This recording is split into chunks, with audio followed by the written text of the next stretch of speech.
Welcome to the Coaches Coffee Club. I'm delighted today to have a really good guest for us to speak to and get some great ideas from. Daryl McMahon. Daryl, as a player, came through the famous West Ham United Academy. Spent time as a player. I won't touch on them all, Dal, but Leyton Orient, Notts County, Stevenage, Cambridge, amongst a number of others. But for us, really, tonight, the real interest in the conversation is about Daryl's coaching and managerial career. So, Daryl, thanks for coming on. No problem, mate. Anytime. James, is there anything on behalf of MiMentor that you want to discuss? Yeah, no, just a huge appreciation for you giving up the time to join us tonight. Like I said, hopefully you'll enjoy it, and hopefully the audience that we have on MiMentor will gain an awful lot from it and utilise that moving forward. So thank you very much for MiMentor. Yeah, mate. Thank you for having me on. No worries. So, Dal, obviously you provided a session for us, but we'll come on to that a little bit later on. I think just for the people on here that have or haven't followed or know about your career, can you give us a little bit more? Like obviously touched on about your playing background and that sort of thing, mate. So probably a good place to start.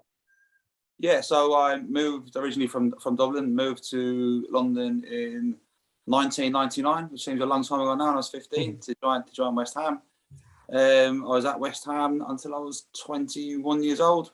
Had a great, like I said, ground and upbringing with great coaches there, and played with some very good players. Went on to play for Leyton Orient, Stevenage, Cambridge United, amongst others. So I've had a reasonably decent lower level career, and then I got into coaching at the back end of my playing career.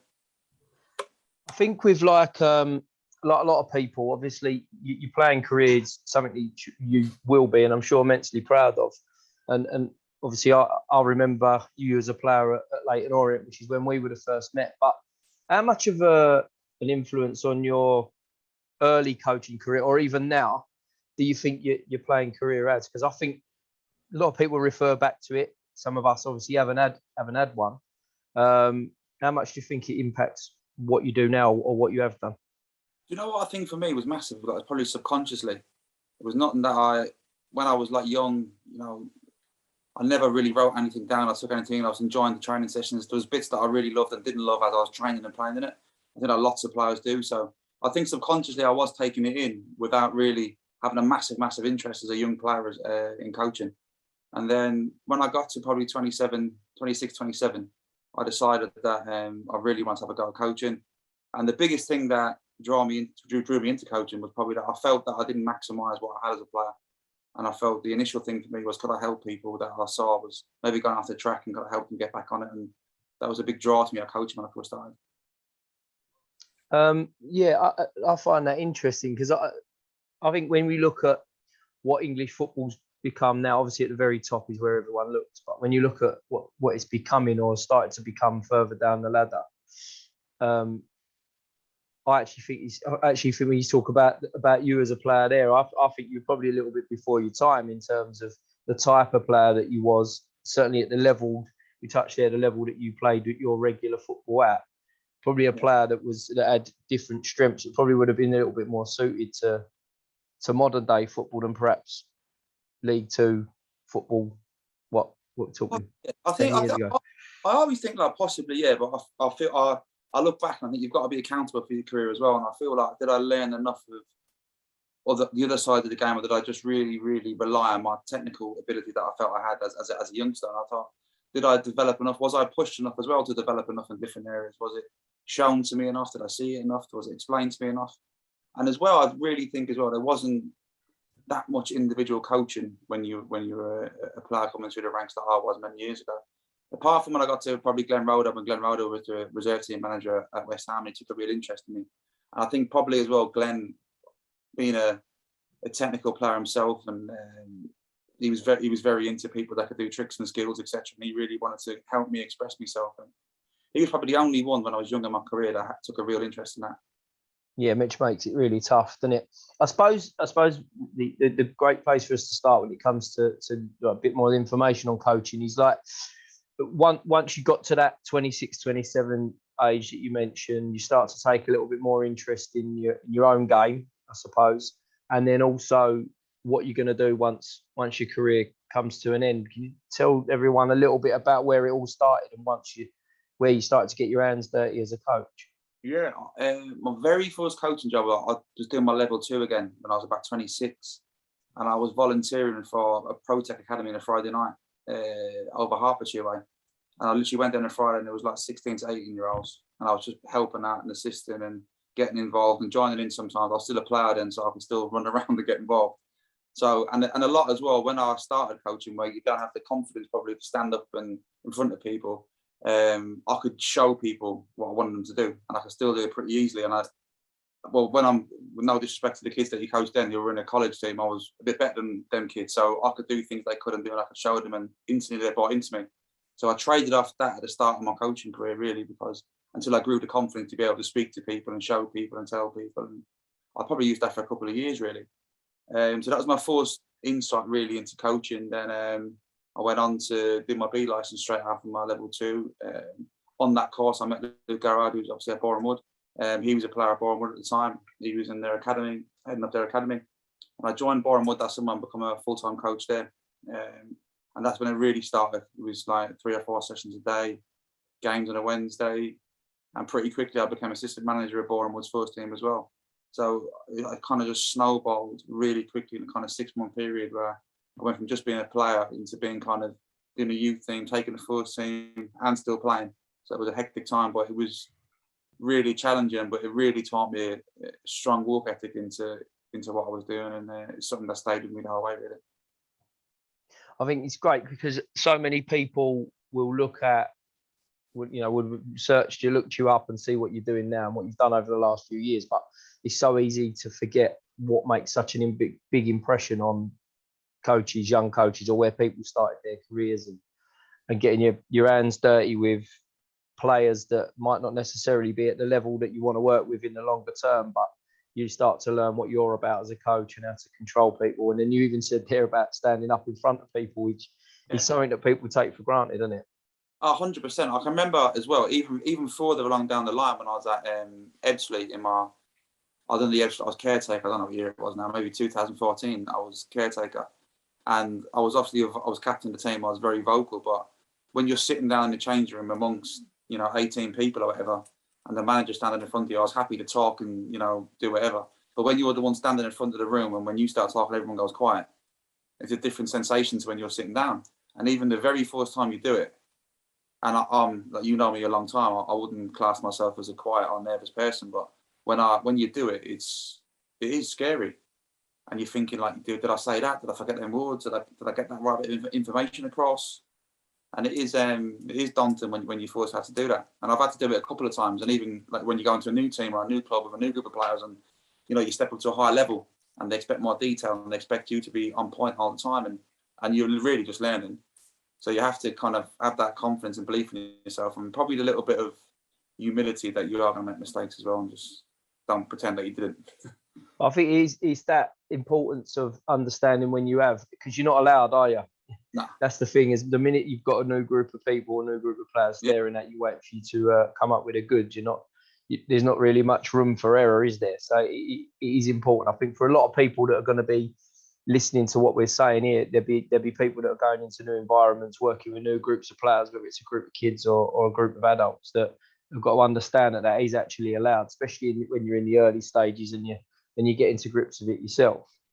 It's like you just said there, though. So a lot of people, I know when I got the Ebbsfleet job, I was 31, so you'd say I'm relatively young, but I'd done, 3 years at Boreham Wood. I'd done 3 years at Dagenham in their academy. I'd been working at Tottenham as well for a year before I took the Ebbsfleet job. So I'd done a lot of coaching. I was made bundles of mistakes where nobody's seen them really.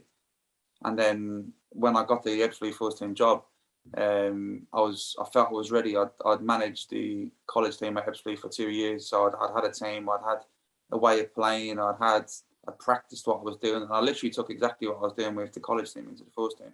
Obviously just with better players and higher standards and more demands. But it was the same kind of stuff I've been doing every day. So I'd learned along the way, and then I grew confident in what I was doing, and it was working. So I didn't see any point in changing it. So I was lucky with that. But like you said, people generally don't see the hours that you have to put in to get to there. And that's the same for every coach, I think, and every manager, really. There's very few that haven't done that.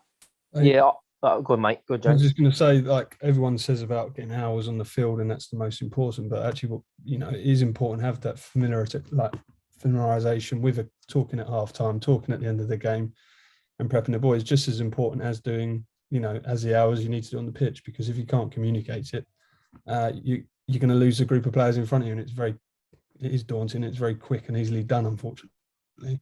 So that is quite a good point. And also, we're looking at a new course coming through at the minute, which is all about managing match day.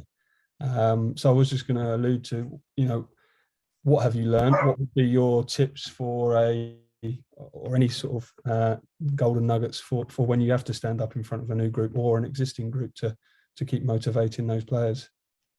For me, when I go in to do a team talk, for example, on a Saturday or a Tuesday, I will always start with a joke. I'll make a joke out of something in the room just to make everyone. Sometimes they laugh, sometimes they don't. But you try and just relax everybody straight away.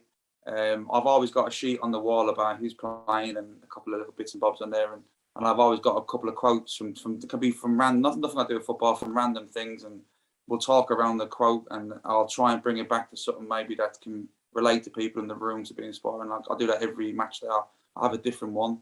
That's something I do just to try and keep it a little bit fresh. Sometimes we'll put a video on in the changing room that we'll put together around different things. I think you've always got to be thinking about different ways because, we all, whatever formation you play, 3-5-2, 4-4-2, 4-3-3, you all talk about the principles of all the different things in the formations. And you can't keep talking about it all the time. And especially when you get in really into a season and you're halfway through it or 3/4 of the way through it and people know their roles really. So it's about then relaxing people and inspiring people and trying to keep them motivated.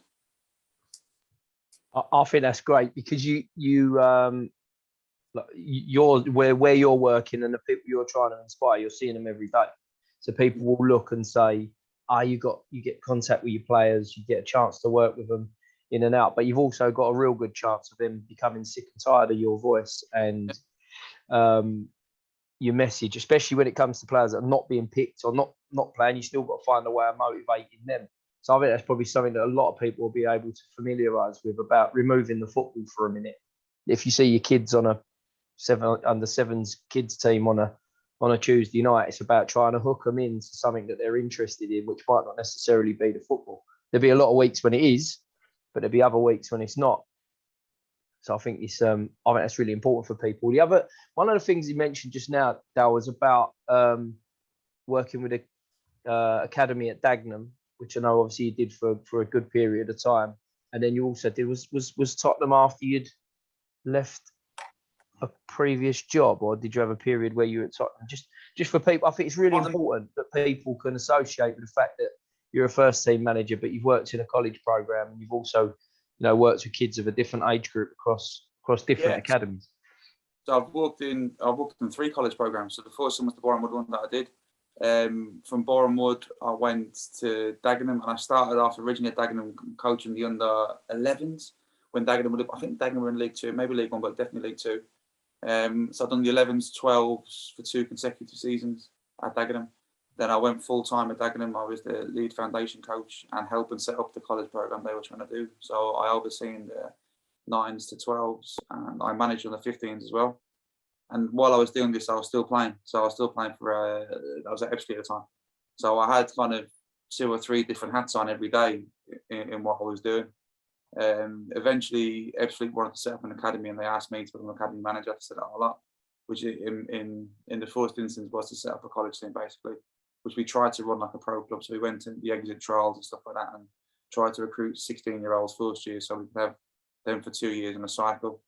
At that same time I was doing that again, I'm still playing for Ebbsfleet, but I was working at Tottenham as well, doing the under 13s there.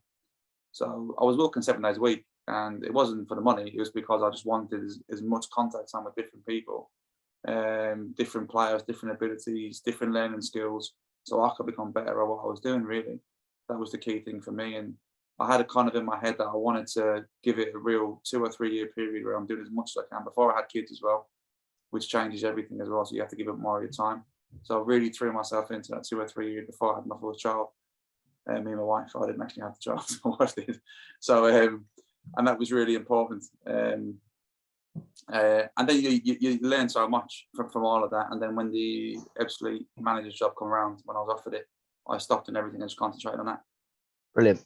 I just, again, and I keep going on about it, but I just think with the variety of experiences, they so often now, and there's nothing wrong with it, but you talk to people and then they say they want to be a first team manager or, top coach, which whatever level you're working at, we all want to be top at it. But so many people don't understand or don't see and get the opportunity to realise what work and level of work and variety of work that goes into it. And there'll be things that I'm sure you don't even remember that you were influenced by working with them 11-year-olds at Dagenham, in the same way that it did trying to manage 16-year-old lads on a college program that have really influenced the way that you go.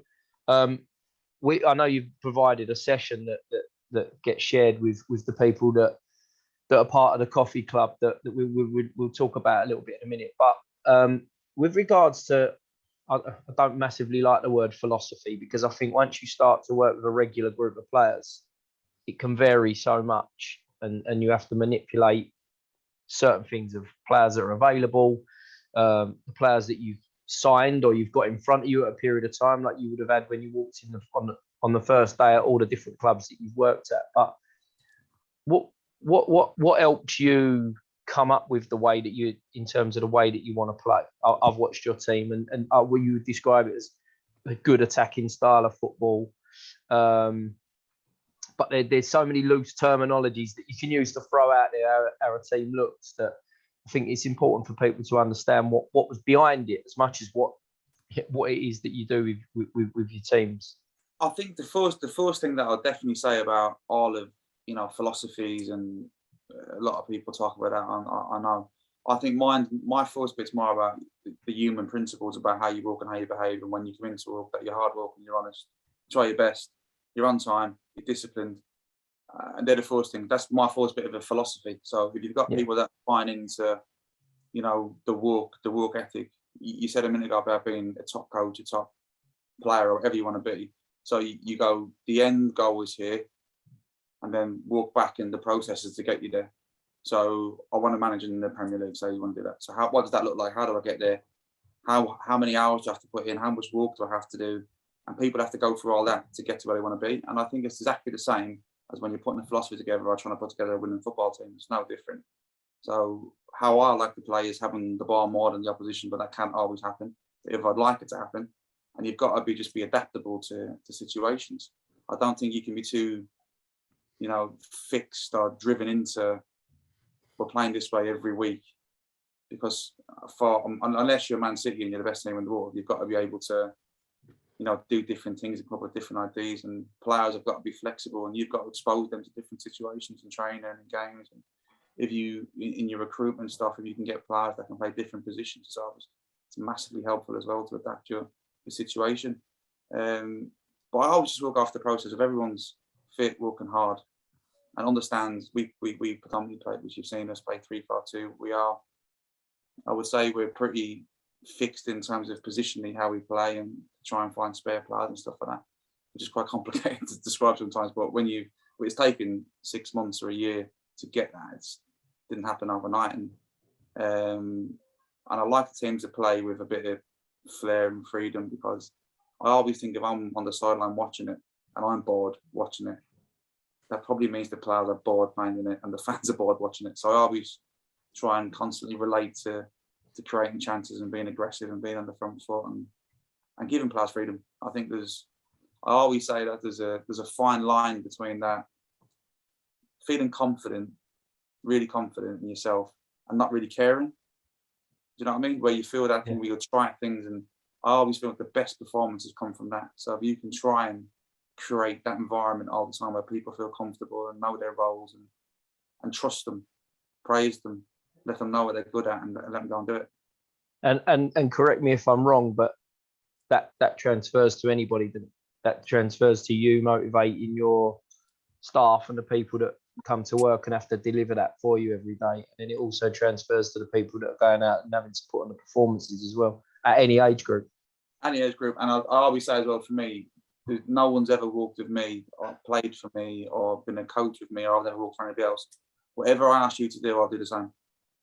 So whether I was under 11s coach at Dagenham and you're picking dog poo off the pitch, or moving the goals, or I'll pick all the kits up and deliver them to the coaches, wherever it was, I've always tried to create that kind of team environment and everyone's in it together. And I've actually had this conversation with, I don't know, I did the game yesterday on BT with Daryl McMahon. We was having a chat afterwards, and I was saying I've been unbelievably lucky, but I don't even know why it is that I've had 3 teams so far, 4 teams, and I've always had a real connection with the group. And I can't really put my finger on why it is or how it is. But I feel like I've always created a good team environment. I don't know if it's just luck, but because I talk so much that I get to know people so well. It's just one of them kind of things that, you know, it's strange to have, but I think it's been really important for me as a manager to have that. And I think while I'm young as well, you're in touch with what people like and stuff like that. So it makes it all more relatable. Yeah, so you can continue to get a feel for people, and the other way around as well, that they feel the same towards you, as well as having personality, that they can still feel as though you're in touch, and the fact that you can and will muck in will have a reflection on like I say, it's not just about the players, it's about the people that you've got to rely on to drive that for you within your club. And again, like as well, like when you're a player or you're a member of staff, every individual's got a goal of what, if it's, and you have to find it. So it might be, your centre forward ain't got enough goals, so how do we get better? And he feels that bit of, you're taking a bit of time with him, or it might be your assistant coach wants to take your job one day, he wants to be a manager. So how do you help him with his pathway? As well. So all them things about inspiring different people at different times in different positions. I think as a manager now in the modern day, you've got to take an interest in all of it. And it really is, as you know, it's a lot to take in and put into your day. And it is, I know it's the old cliche, but it is 24/7, and that's just one bit of it. And you can go into a whole host of other things, and planning, training, and recruitment, and doing media stuff, and contract negotiations with different people. But I think the key thing is the team. We've done a really good job of putting off all them aspiring managers as to actually going and doing it. Don't do it. No, but I think it's important for people to be able to understand what it takes. And what I really think that I would take from it, listening to what you're saying, is that it's the value in all the things outside of the football. Of course, you've got to be able to inspire the lads that, in terms of the way that you want them to play, or that you take care in developing them as footballers. If you haven't got that side of it as well, then that's soon going to get found out, and people are going to see through, aren't they? So the football, of course, is massive, which we'll come on to a little bit more in a minute. But I think from the way you're talking and what you've taken from the background that you've had, it's about the personal skills and relating to people as much as, if not more, than the way that you coach and the way that you deliver and what you deliver. Yeah, a mixture of both, though. But I think for me, I've changed as I've got older as well, because I know when I first started, I would do everything. So I had staff, but I wouldn't let them do anything. But when I was at Ebbsfleet, I was like, I was 31 and I'm taking that passenger, I'll take the next bit, and I'll take the game with you. I'll take this, I wouldn't let anybody do anything, because I was not because I didn't trust them, but it was almost like I had it in my head that I'm going to make sure that I'll do everything I can for this to be. And when you're starting out, I suppose you can only rely on yourself to a point. You don't want to give someone else the reins when you want to do something. And I felt that. And as you get a little bit older, you become a little bit more looser with that, and you take key bits of the session in the week. And we've said this right at the start about maybe hearing the same voice all the time, that you just come in and deliver the key messages, and then you can plan what you want trying to look like with your coaching staff before, and then you come in to give the key points. And it also gives you a bit of time as well to look and watch how people are behaving, watch what they're doing. If somebody needs an arm around them, a G up, or what's going on, just so you can always be in control again of that environment. Yeah, and people often say, don't they, about delegation, but actually learning how to do it and being able to let go of something is just as it's very, very difficult to be able to learn those skills in order to be able to get the best and cover all the things that you've just mentioned there. You said there about playing throughout the week. I think in a second it'd be good to refer to your session. I'll let you talk about it a little bit more. But in terms of like how a week looks for you, so we'll go with a simplistic part of you play on a Saturday and then you're playing a week later. How much of the week that you're planning or preparing for is designed for your next game or getting better from your previous game, in comparison to additional sessions, things that you want to see from your team week in, week out? I don't know if I'm explaining that or asking that question well enough, but how does that look throughout the week, like Monday to Friday? I think it will depend on what stage of the season you're at. So, when you say about additional sessions of like what we want the team to look like, I think you do a lot more of that at the start of the season, possibly than you do in the middle, where hopefully you do it from the middle to the end. Hopefully you kind of know a lot of what you want the team to look like in pre-season, if you get the chance to do a pre-season with the team, obviously, and going into the start of the season. I think I tend to do 80% plus 20%. Then is the kind of thing I would look at in a week. So, and it's kind of strange for me as well. It's like, when you say from like game on a Saturday, we didn't do something that well, whatever it might have been, didn't defend cross as well, or we didn't stop cross enough, whatever it might have been. And the following week, you're playing against a team that play totally different. So that's kind of, you're going to waste time on doing something in your week that doesn't make no difference in the next game. Yeah. So I think it's all them things you got to log. Maybe and there might be a video session with players on a Monday who'll play to go, right, we didn't do this, that, and the other in this zone here. Have a look at this. And then if we need to go back to it again, if we're going against a team that is particularly strong at that, then we'll work on that in the week. But I'd always go 80% on us always and how we're going to play, and 20% the opposition. And in terms of what the week would look like, it'd be Monday morning, you'll have the lads who played Saturday doing video sessions, recovery. The lads who didn't play, we'll do a session. Normally it'll be a small group, so it'll be a short session but high intensity. Tuesday the group are back together. Again, depending on what we're doing at the weekend, who we're playing, what we're travelling on, etc. We start drip feeding bits in around the opposition on Saturday and their weaknesses and strengths.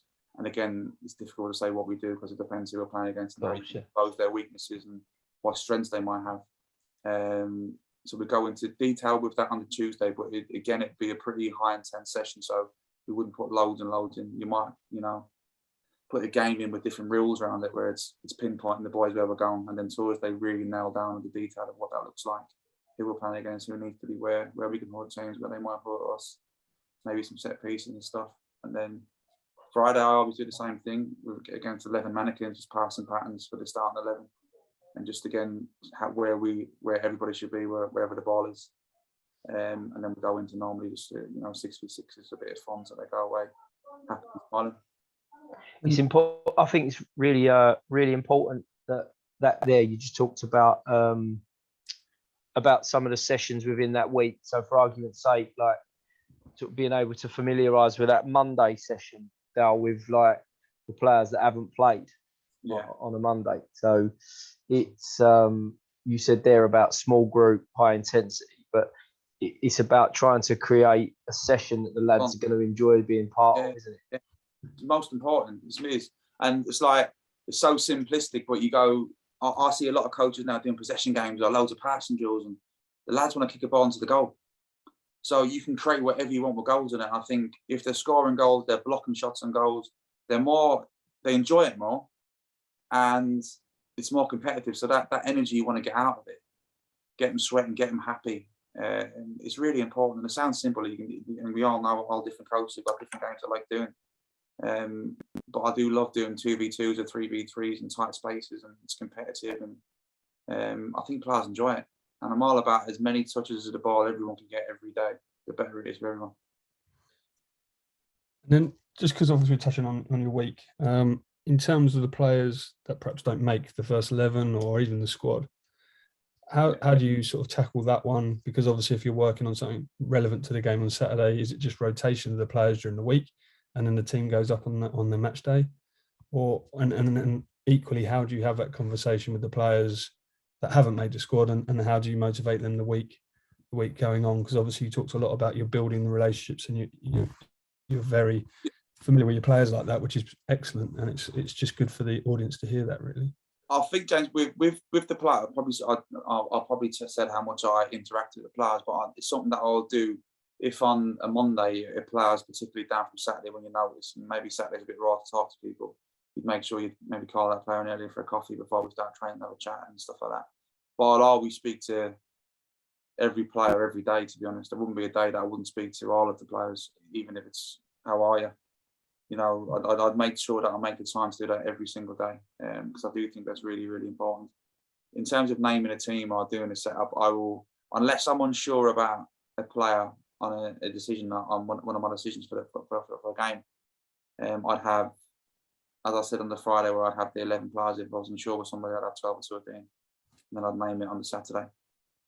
Sometimes I would tell the player, sometimes I wouldn't. It depends who the player is. If I think a player needs to know that he's not playing before the team goes up, I'll tell him. If I feel that they're growing up enough to take it on the chin, then I'll leave it.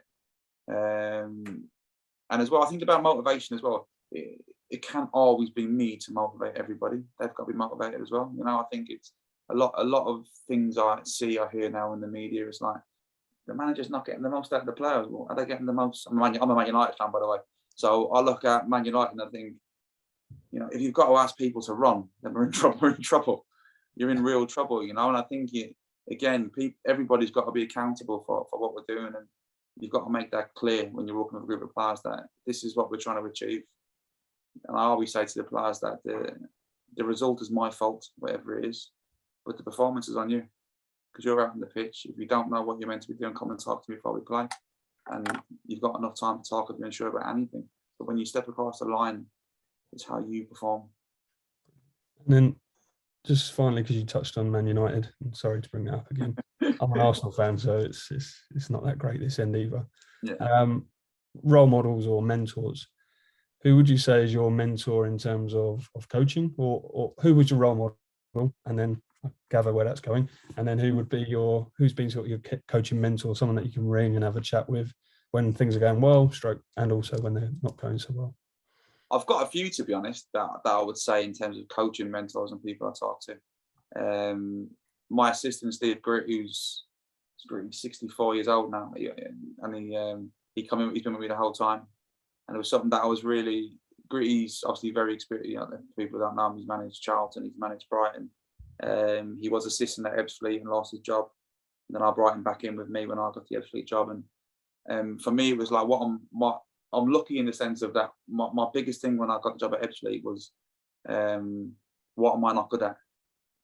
And I just felt I was always going to be in the training ground and all the coaching. So with Steve's experience, he could be in my eyes and ears watching, and then we could talk afterwards. And it was something that I was always very conscious of straight away. What are my weaknesses that I can try and bring somebody in that's good at something that I'm not? So Gritty's definitely one of my mentors for sure, like that. I think outside of people I work with, I have worked with, I'd say Jim Hicks, who's the head of the PFA coaching, someone that is amazing. He's been amazing to me ever since I started coaching. He really is. He's always at the end of a phone, or he'll always drop you a text if you've had a good result or a bad result, to pick you up or keep you on the ground. I think Jim's excellent like that. I've been lucky enough to spend some time with Brendan Rodgers as well, who was excellent. I spent a week at Celtic with him, watching training when I left Ebbsfleet.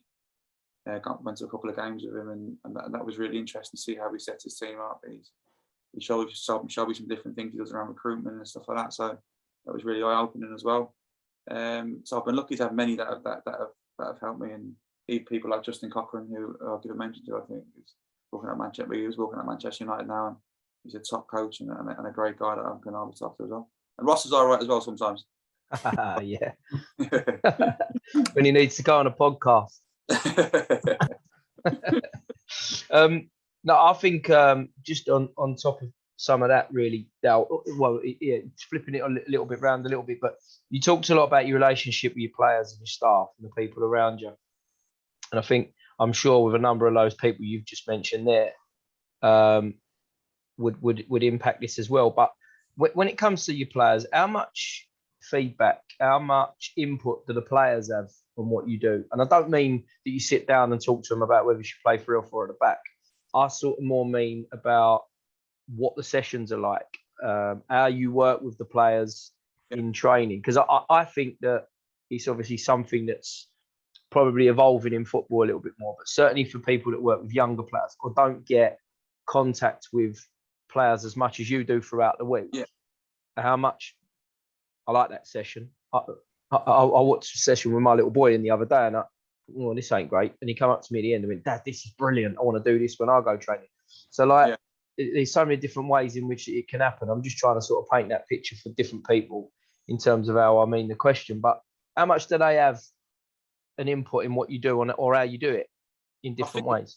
think it's important that they do. And like, a very simple example would be on a Thursday morning, we'll watch footage of the opposition for the weekend. So the footage will be clipped up to be watching them in possession, watching them out of possession, watch them in transition, and then watch set pieces they do. So quite often when the video's over, I'll say, right, do you want to high press these, or do you want to sit out, and get them to talk about how they feel they can hold the opposition. I'll just be quiet and let them spin around the room, the different ideas of how they want to affect the game. And then obviously I'll have my input in bits I agree with, bits I don't.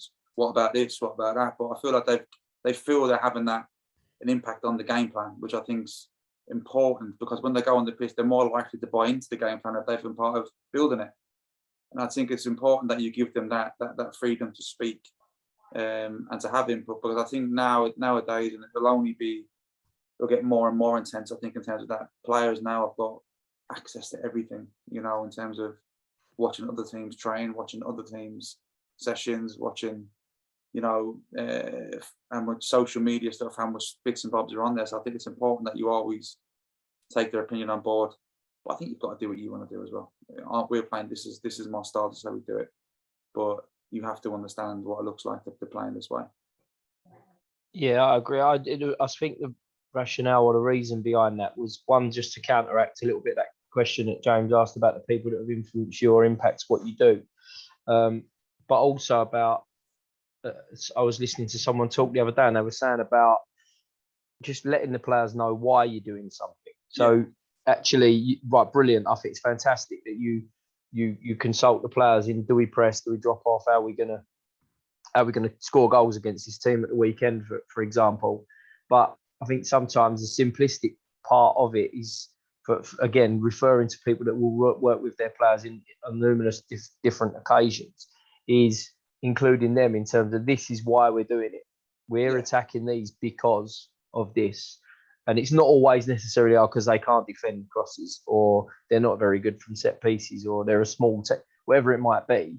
It's actually giving the players a little bit of a feeling as though they're included in the preparation that's going to come in order for you to try and meet an end goal, which is to develop players and make them better, or to go and win games of football, whatever your motivation, whatever your instruction is at the level that you work with.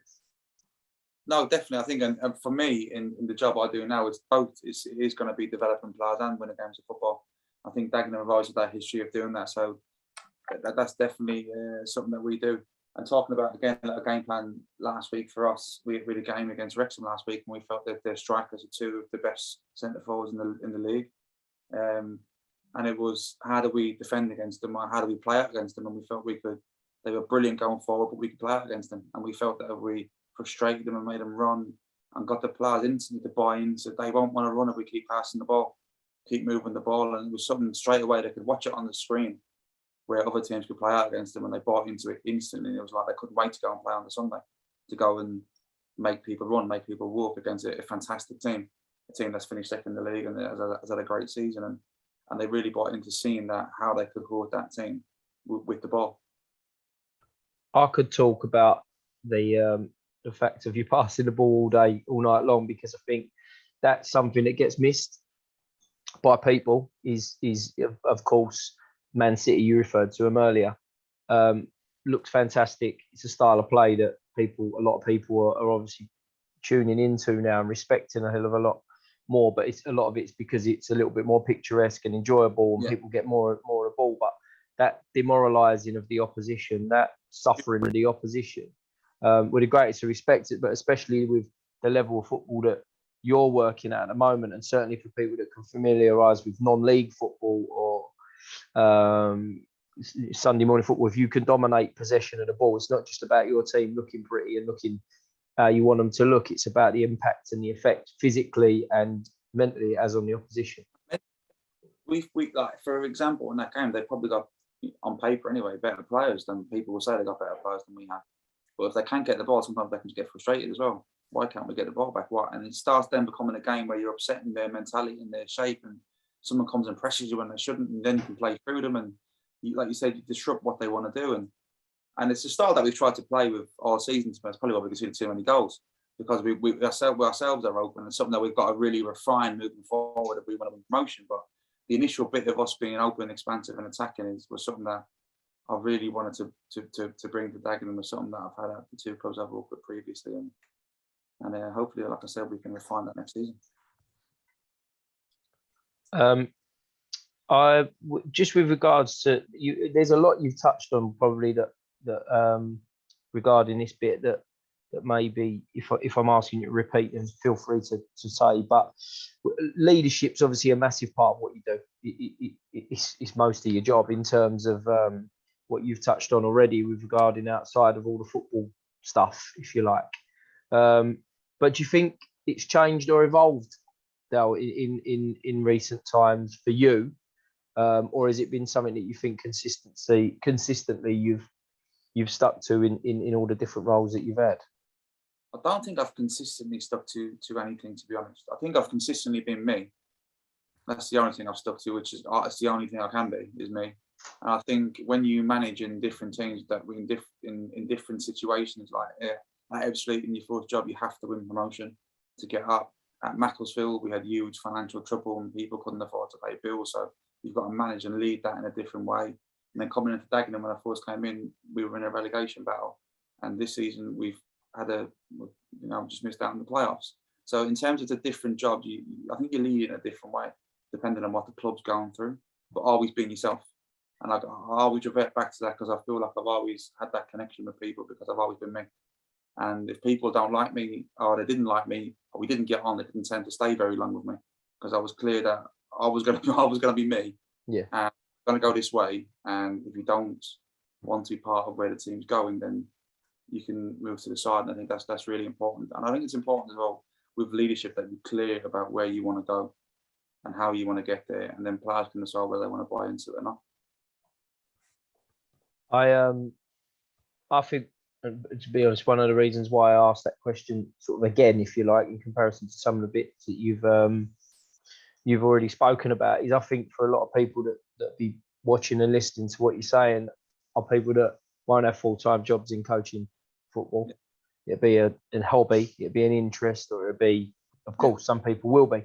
But I think the important, one of the major parts of it is the association of management, of being able to relate it to anything, to an industry, to be able to say, actually, this is what I do in my full-time job, and how much it relates to managing people, managing footballers, being a coach in a professional environment. It's huge. Well, if you break any industry, again, in my opinion, if you break any industry down that you're working in or you're managing, the individual wants to be successful, whether it means earning money or getting a pat on the back, whatever way that is. That's how life is, and whatever industry is.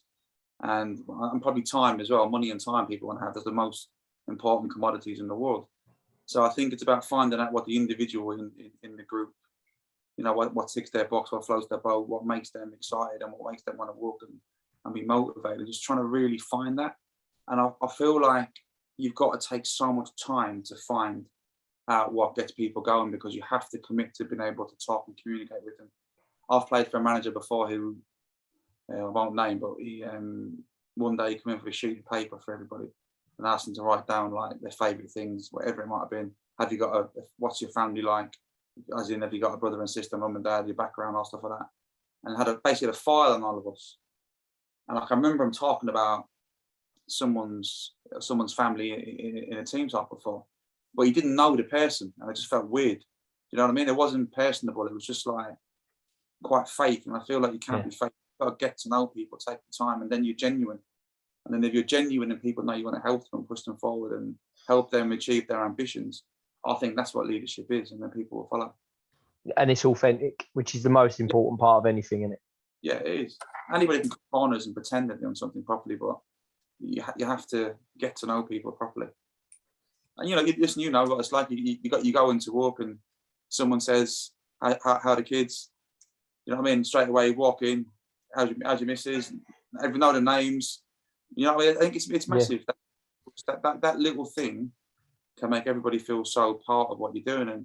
And again, if you're full-time coaching, brilliant. You're lucky. We're all lucky if you're full-time coaching, and if you're part-time, you're lucky as well. Because it's a fantastic thing to be involved in football. And I've done part-time coaching at Boreham Wood when I took all the coaching there.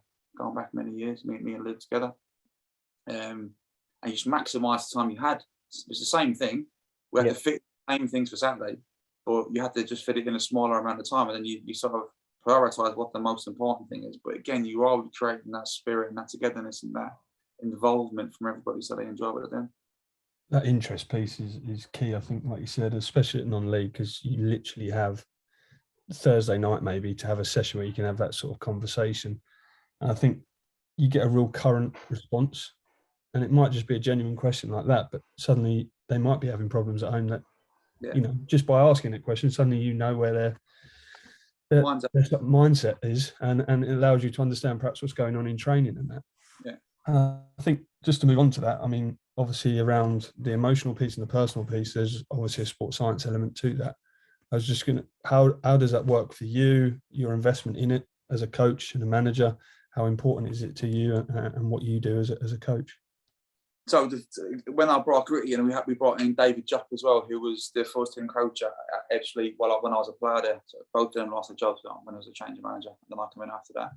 And Juppy's excellent sports science-wise. And again, it was something that, as a 31-year-old player, when I took the job at Ebbsfleet, I wasn't good at it. I didn't, and I couldn't. I could make you tired, I could make you work hard, but there was no science behind it, you know. And I felt that was a real thing. That I needed help, and again, I wasn't scared to say that my skill set is somewhere else. It's not here, and I understand it obviously now loads better than I did then, but it's still not my main drive. I think mine is this, and we'd often sit down and talk about how much we can load the players on different days and what I need to get out of training for the outputs for a game on a Saturday, the outcomes for a Saturday, and the preparation, and what I can't do, who I can't push. And we'll always look at the data from training every day and from the games, and it's something that we definitely keep an eye on. I think it helps your coaching as well, doesn't it? You know, once you get to grips with that scientific side of it, even if it's not you understanding why they've run so far or why they can't run so far on a particular day, it does definitely make you respect it and understand or think about how your sessions are impacting the players physically. You know what's crazy though? It definitely is, 100% is. But I feel like, you know when we were younger playing football, you just ran till you dropped, didn't you? Like, you were never injured, just like you had your heart was pounding. Sometimes, you feel like now you go, is there too much information? Is it making someone hold something back? Or I can remember being at Spurs, and there was I think he was under 10. I can't remember the kid's name now, but I walked past him in the training ground. I said, "How you doing, mate? You playing Sunday?" He goes, "No, I'm on restricted minutes because I played too much." I was thinking, oh wow, you're like 9. You're 9 years old, and I always feel like there's a space for it, 100%, because it is but I feel like it should be more involved in development, and I think sometimes it's used to hold people back, to stop them walking, and I think it can be used more positive a little bit, if I'm being honest. Yeah, I always remember one of the first pre-seasons I took as a coach at like a level, and we had boys coming in at Orient who just left school, and we were running. They were running as we all did back then, or as kids did back then. And I remember boys like were uncomfortable with feeling how heavy their heart was beating because they were running, but they'd never put themselves through as a schoolboy. They'd never put themselves, or no one had ever put them through that real physical exertion. And probably most they'd run would have been when they play on a Sunday, or if they're doing athletics. Do you know what I think? It's like, it's like that being able to build resilience in people, without like going over the edge, and it's very close together. I feel it is, because when it's the last minute of the game and you're a little bit tired, you still have to track him back so he doesn't score. You still have to run across the front post and score if you're a centre forward, if you're tired or not. And it's having that, it's that resilience, and that it's close together. And then it's more for me managing the after the games, and the Mondays and Tuesdays, and then the Thursdays and Fridays you don't want to load them up too much, obviously, and have them covering so much distance, and the types of distances they cover as well. High intensity, low intensity, what you're doing and managing that. And I suppose from your perspective as well, as a coach, in what you're doing is, if you do get a player breakdown because you've pushed them too hard, then it's going to impact your job. And it could impact the result at the weekend, which then impacts the longer term future. So I suppose when it comes to impacting your coaching, that's the way from a positive perspective that it does, because you can look and go, this fella's getting a little bit close to the line, we can manipulate it. But I think I agree with you. For a 9-year-old having his minutes managed seems ludicrous, doesn't it? Yeah, it's crazy. It is crazy. Like I said, I feel like it is important, like you said, and how you then tailor your sessions at different times of the season, obviously, as well. I think it's important that you manage the load you're putting through the players and just getting that right. And sometimes it is hard to get it right, because I think as coaches we all want every session to be competitive, really, because you feel like that's how you're maximising people. But not every day has got to be 100 miles an hour. I think, go on, James. I was going to say, I had a question just because obviously we will be coming up, because the break is non-existent now, so we'll be coming up to pre-season pretty much. What does it typically look like for yourself, and when do you start to really drill into your sort of playing philosophy? I know probably you're going to keep a number of the players because you had a very successful year, but for those coming in, when do they start getting the blueprint? When does it become more coach orientated rather than probably the sports science bit that we just touched on? We will do both from the first day. From the very first day, it'll be both. It won't be just running. It won't just be physical. It'll be in the very early days. It'll be the physical work you've got to do, but there'll be a lot of tactical stuff put alongside it as well. And whether you're doing, we try and design every if we're doing a passenger, or just something behind it, whether it's playing out from the back or it's walking in combinations in wide areas, the different movements. We always try and put little detailed things into the session from day one, so the players get used to them little movements. And we always, it's really important to me. It's something that I hate seeing 10v10 keep balls and people don't touch a ball. I like everybody to be involved the whole time. And from day one, I want everyone getting as many touches as the ball as they can.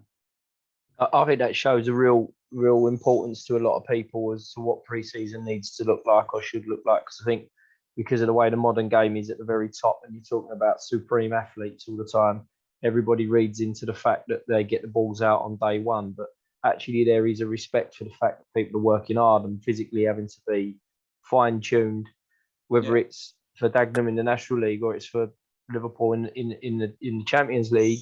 There's still that respect for the fact that people have got to work hard and got to get themselves physically closer to being ready to play at the level that they are. And then at the same time, you're not coming in and going, no, we're going to run them to death for 3 weeks and then we get the balls out. And it'll be the same with the 9 and 10-year-olds that have had a few weeks off of training during June or July, that they don't have to come back and do pitch runs just because they haven't played football for a few weeks. No, exactly. There has to be a build-up. Like in our pre-season, the first 2 days back for us will be mostly testing, and we always come back on a Thursday and a Friday, and just the usual tests. You do yo-yo tests, different speed tests, the squat tests, and stuff like that. And there'll be 2 groups. One will be with me doing a pass and drill or a small, and it won't be anything high tempo. Again, it's just touching the ball again, getting used to feeling the ball again. When another group walks, we'll probably drop in on that, and then we'll swap over, and we'll do the same again on the Friday, and then have the weekend off, just to chill out again, have a couple of days with their family, and then Monday we tend to come in, and then that's kind of the start of pre-season. But we kind of have a 2-day introduction, where we get their stats, and then we have the weekend as well as a start to sit down and see where everybody's at when they come back in. And then we know across that weekend, we'll really fine tune what we're doing. You've already got a plan what you're doing, but in terms of the exact tempo you want to get out of people from the Monday morning. And you'll know what state they're in terms of who needs this. Yeah. In terms of in terms of the way that they're going to have to work from that Monday onwards, you'll know who's up to speed or who needs a bit more time or who needs to work that little bit harder to get to where they need to get to. No, exactly that. And then I was just going to bring up, obviously, because Ross has alluded to it earlier about your session that you shared with us. So I just wanted to, we will share it with the audience, but I just wanted to ask, why that session? What does it mean to you as a coach? And then also how, and we'll look at what progressions might look like and how you build that into a whole session. So I guess the first one, why that session? Why do you like it? I love that session. No, I think it's because it embodies probably everything I like about football in terms of playing in tight spaces. And again, depending on the group you walk in with, will depend on the size of the area you use and stuff. In the session, you see it's a 4v2 in 4 grids. So in one grid you got a 4v2, and another team spread out on the other 3 grids. And again, depending on what you want to take out of the session. So if you're looking at the attacking play, it's quick play to change, to suck people in to change play. And then it might be when the ball transfers to another box that you've got, for a couple of seconds, you've got one player in there waiting for his three teammates to join him. Can he protect the ball? Can he manipulate the ball? How quickly do his teammates join him? Which is really important. And then straight away, the lads who have completed the passes to change from one grid to the other, they fan out and fill the other boxes as well. There's that constant movement and trying to find space and positions, and trying to emphasise into the players who are playing the 4v2 about if you can try and hit the box with two players in it, so they've got more chance of keeping the ball when it goes through straight away. Also on the drill, you'll see that there's two defenders on the outside of the box as well, so that they defend the line. They can't step into the box, but they try and stop you passing into another box. So that makes it more difficult as well when you're playing in the middle on that transition. So then if you're looking at a defensive aspect of it, you might look at them screening players on the outside of the boxes, whether they get their line from to block the passing lane. So you can look at many different things in a simple little drill, really. And we're looking at my club now, Dagenham. We've got some technically really good footballers, so the session can really come alive with, and the intensity of it, and the players enjoy it again. And I like small sided tight stuff where they can get tight and press. And then you got to play through a press quickly. How long would that sort of last in terms of duration, or how long would you keep it going for? I know, as much as having fun, I guess, but it would depend on what day it is as well. So you might want to really work the defending team, so you might want to say they're in for 4 minutes. So it's long, and it is long, and it's long to keep concentrated. It is, and then a real importance becomes on the screening players to stop the balls going through, rather than the pressing players to kill the session a little bit, because if they get it flowing and you can't get near the ball, it can be a long time. So you've got to really work together them four defenders. It can be just done on transition. So if you win it back, you're out. Or you regain it 5 times, you're out. And then it really heightens that as well. And as well, when you do that, if you're the team that's lost the ball the most, you have to go on to defend. No player wants to go and defend. They want to be outside and attacking. So it heightens their senses to keep the ball, and their work then becomes from their making themselves available, then movement to find space in the box. Them little tiny steps that mean so much when you want to keep the ball, that they have to go and do. What really I like about the session that you've sent us, Dal, is that, excuse me for saying it, because I haven't done it, it's your session, but can be manipulated to numbers. Yeah. So again, I know I've referred back to it a lot, but for the different people working with different groups and sizes and amounts of players, it can be manipulated to suit a number of different numbers. So you mentioned 4 defenders there, but like you could ask 1 to press and 2 to block the lines. You could have it the other way around. So I think that's really, really important. The other part of it as well, again, probably be good for you to touch on a little bit more, was just about, you said like you could leave them in for 4 minutes. You can turn it over when you lose possession.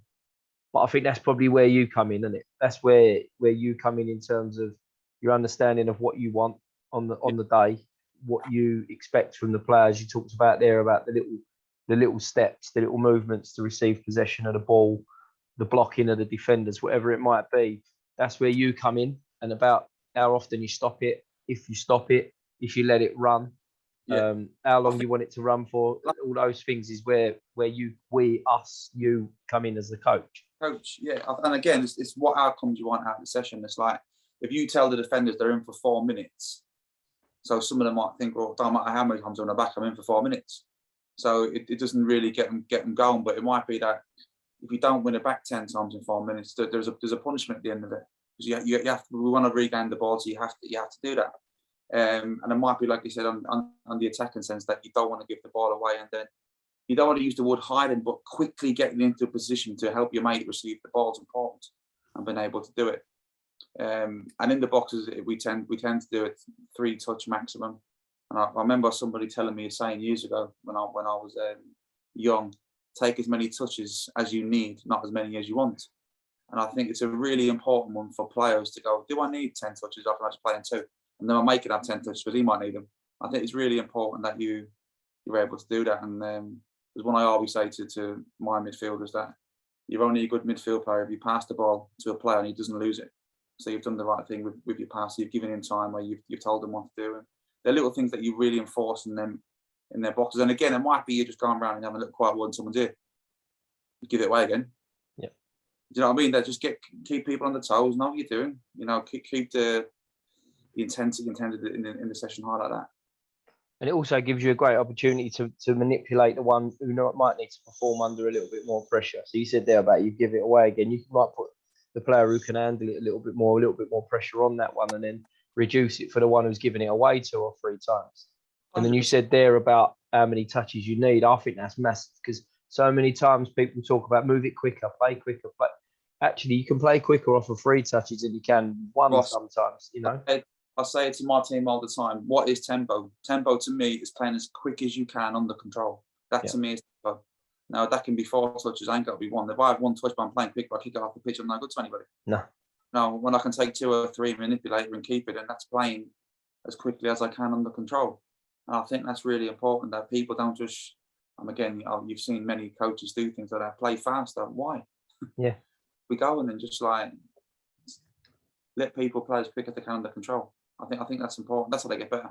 And I think me and how we play and why I like that session is you have to play quickly under control in a tight space.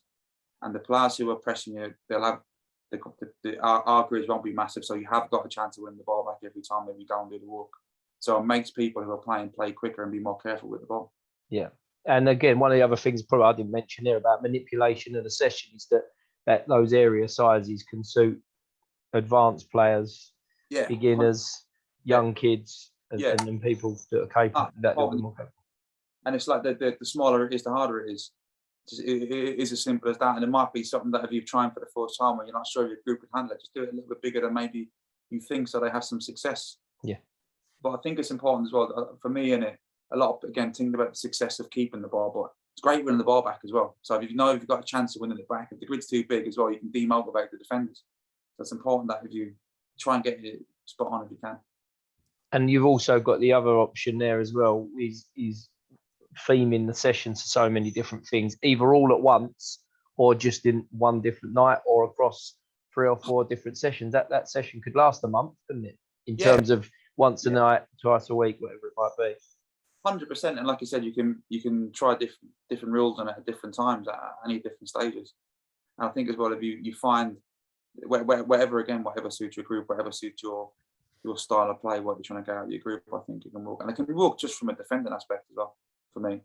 That if you're just forgetting about keeping the ball, you're just walking on it as a defensive thing about getting your screening players on the line of a passing lane from where somebody's pressing from. The people pressing in the middle then can see where their mates are behind them to try and send the ball into them, so they can't put it across the line. So you can, and again, communication in that as well, which I think is important. Build little tiny things that can really, really help your team. Yeah, brilliant. And I've just got one more before we probably need to move on, because we'll run over a little bit again. It was around that session in particular. I've seen it online and different things, and I do use that as a bit of a motivator at times to try and come up with new ideas. What would be your advice to a coach that sees that session from us or somewhere else in their environment? What would your be? Because a lot of people do take away lessons and sessions online and perhaps don't always bring it to life within the environment they should. So what would be your advice for those coaches that sort of see a session and just chuck it straight in? I think that's all you can do. It's like trial and error. You can't write it down on a piece of paper and practice it at home. You know, I think you have to put it on the grass, put it in front of people and try and have a clear message of what you want to get out of the session before you start the session. So I would say whenever you're doing a session that you haven't done before for the first time, maybe just have the one clear outcome that you want to get and really home in on that. And then when the session's over, whatever you do, I'm sure like every coach does, you go away and review and reflect on the session. And did I get out what I tried to get out of it? And like we always do when you coach as well, you see something live when you're watching it that maybe you can chuck in next time, but don't try and get, I mean, we've altered a lot of different things about that session now. I wouldn't never try and do it for the first time and try and get 10 different things out of it. Just really focus on one, nail that, and then look at the different. Brilliant. No, brilliant from my end. I think the last section really is the quick fire round. Really, James. I will, as it was your idea, I will leave that in your capable hands. No worries. Now I've lived through it, so I know what it's like. No pressure. Go on, mate. It's just 5 or 6 quick ones. Just answer as quickly as you can, really. So the first one, how would your players describe you in 3 words? Or honest, intense, approachable. I noticed you didn't say funny, and you said you tell a joke most Saturdays. So No, if anyone watching play funny, they'll go, he's definitely like that. What has been your best coaching experience to date?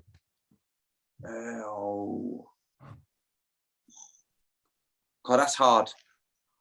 I'll probably say winning promotion at Ebbsfleet in the time we did that. But it's hard. That's hard. Yeah, it is. Well, I think the importance of that is because of you mentioned about Macclesfield, people not being paid and the circumstances that you're in.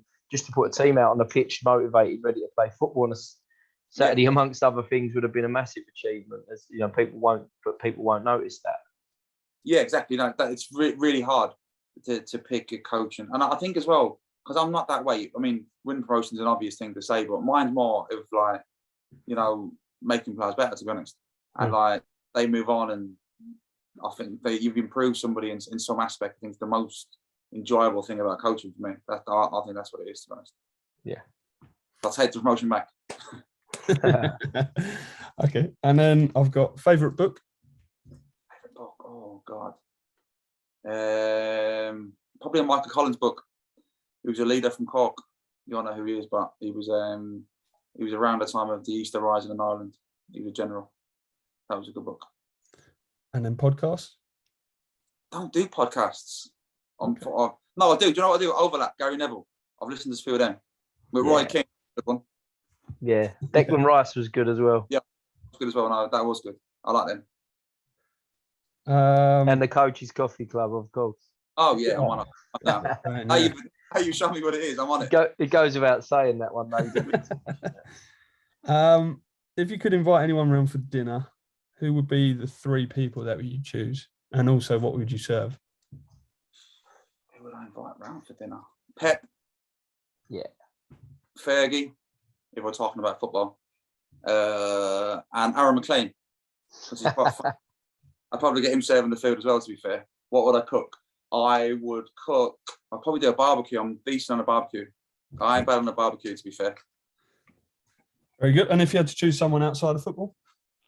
Outside of football, Noel Gallagher, Damien Rice, and I'll have Richard Ashcroft. I like music as well. Yeah. And the final one is, what's your favourite coffee? Yeah, flat white. Oh, bang. Happy days. That was the easiest one. 2 flat whites and 1 latte, Ross.